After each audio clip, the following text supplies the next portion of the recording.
ಹೊಸ ರಕ್ತ ಬರಬೇಕು, ಯಂಗ್ಸ್ಟರ್ಸ್ ಬರಬೇಕು, ಹೊಸ ಆಲೋಚನೆ ಇರಬೇಕು. ನಾವೆಲ್ಲ ನಾನು ಫಸ್ಟ್ ಟರ್ಮ್ MLA ಮಂತ್ರಿ ಆದವು ನಾವೆಲ್ಲ, ನಾನು, ಪರಮೇಶ್ವರು, HK ಪಾಟೀಲು, ರಾಮಲಿಂಗಾರೆಡ್ಡಿ, ನಾವೆಲ್ಲ ಎಲ್ಲ ಆಯಿತು. ನಮ್ದೆಲ್ಲ ಟರ್ಮ್ ಮುಗಿದೋಯ್ತು. ನಾವೆಲ್ಲ ಸೀನಿಯರ್ ಸಿಟಿಸನ್ ಆಗ್ಬಿಟ್ಟಿದ್ದೀವಿ. ಹೊಸಬ್ರು ಬರಲಿ ಸರ್. ಹೊಸ ಬ್ಲಡ್ಡಿಗೆ ಅವಕಾಶ ಕೊಡೋಕ್ಕೆ ನೀವು ಹೇಳಬೇಕು ಸರ್. ನೀವು ಇದ್ದರೆ ಮತ್ತೊಂದು ಕಡೆ ಕೂರೋಕ್ಕೆ ಚೇರ್ ಇಲ್ವಲ್ಲ ಸರ್? ನನ್ನ ಅಭಿಪ್ರಾಯ ತಿಳಿಸಿದ್ದೀನಿ.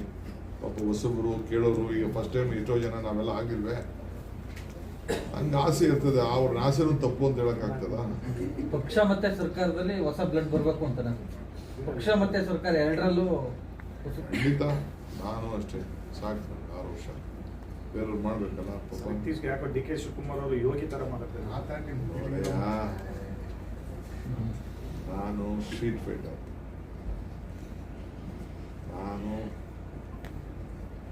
ಬರೀ ಇದನ್ನ ಬಸ್ನ ₹3 ಕೊಡಬೇಕು ಅಂತ ಹೇಳಿದ ತಕ್ಷಣ, 3 ಸತಿ ಕೊಡಬೇಕು ಅಂದ ತಕ್ಷಣ ವಿತಿನ್ 1 ಮಿನಿಟ್ ನಾನು ₹1 ಕೋಟಿ ಚೆಕ್ ಕೊಟ್ಟವನು. ಚೆಕ್ ಕೊಟ್ಬಿಟ್ಟು ಹೋಗಿ ಬಸ್ ಸ್ಟ್ಯಾಂಡಲ್ಲಿ ಕೂತ್ಕೊಂಡು ಸಾಯಂಕಾಲ ಇಡೀ ದೇಶದಲ್ಲೇ ಒಂದು ದೊಡ್ಡ ಸಂದೇಶ ಚಾಲನ ಮಾಡಿ ರೈಲ್ ದುಡ್ಡನ್ನು ಕಡಿಮೆ ಮಾಡಿಸಿ ಬಸ್ನು ಫ್ರೀ ಮಾಡಿಸೋನು. ಇಡೀ ರಾತ್ರಿ ಇದನ್ನ ಕೋವಿಡ್ ಸಂದರ್ಭದಲ್ಲಿ 36 ಜನ ಸತ್ತಾಗ ಇದೇ ನಮ್ಮ ಡಿಸ್ಟ್ರಿಕ್ಟ್ ಮಿನಿಸ್ಟರ್ ವಾಪಸ್ ಹೋಗದೆ ಪಾಪ ಎದುರ್ಕೊಂಡು ಬಂದ್ಬಿಟ್ಟು, ಆಮೇಲೆ ಇವನು ಸುಳ್ಳು ಹೇಳ್ಬಿಟ್ಟು ಇಬ್ಬರೇ ಸತ್ತಿದ್ದು ಅಂತ ಇವನು ಹೇಳಿ, ನಮ್ಮ ಸುಧಾಕರಣ್ಣ ಡಾಕ್ಟ್ರು ತಿರ್ಗಾ ಹೋಗಿ ಬೆಳಗ್ಗೆ 6 ಗಂಟೆಗೆ ಹೋಗಿ ಬೆಳಗ್ಗೆ 6 ಗಂಟೆ ಗಂಟ ಪ್ರತಿ ಮನೆಗೆ ಹೋಗಿ 1 ಲಕ್ಷ ದುಡ್ಡು ಕೊಟ್ಟು ಹೋರಾಟ ಮಾಡಿ, ಈಗ ಪಾಪ ನಮ್ಮ ವೆಂಕಟೇಶ್ ಅವರ ರೆಡಿ ಮಾಡಿದ್ದಾರೆ. ನಾನೇ ಬಂದು ಚೆಕ್ ಕೊಡ್ತೀನಿ, ಸುಮ್ಮನೆ ಇರು ಅಂತ ಹೇಳಿದ್ದೀನಿ ಎಲ್ಲರಿಗೂ.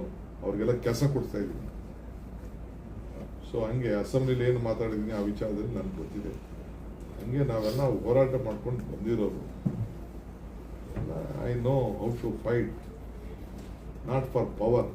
ಮೈ fight is not within the party, I will fight outside the party. ನನಗೇನು ಅವಶ್ಯಕತೆ ಇಲ್ಲ. ಯಾರಾದ್ರೂ ನಾನು ಸುಮ್ಮನೆ ಇದ್ಬಿಟ್ಟಿದ್ದೀನಿ ಅಂತ ತಿಳ್ಕೊಂಡಿದ್ರೆ ಅದು ಅವ್ರಿಗೆ ಬಿಟ್ಟಿದ್ದು.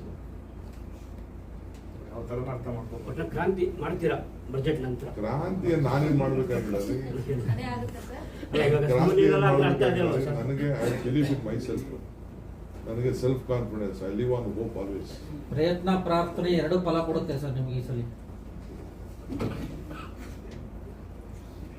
ನಾನೇನು ಪ್ರಯತ್ನ ಮಾಡಬೇಕಾಗಿಲ್ಲ. ನನಗೇನು ಯಾವಾಗ ಏನು ಬರಬೇಕು ನನಗೆ ಬಂದೇ ಬರ್ತದೆ. ಆ ಕಾನ್ಫಿಡೆನ್ಸ್ ನನಗಿದೆ.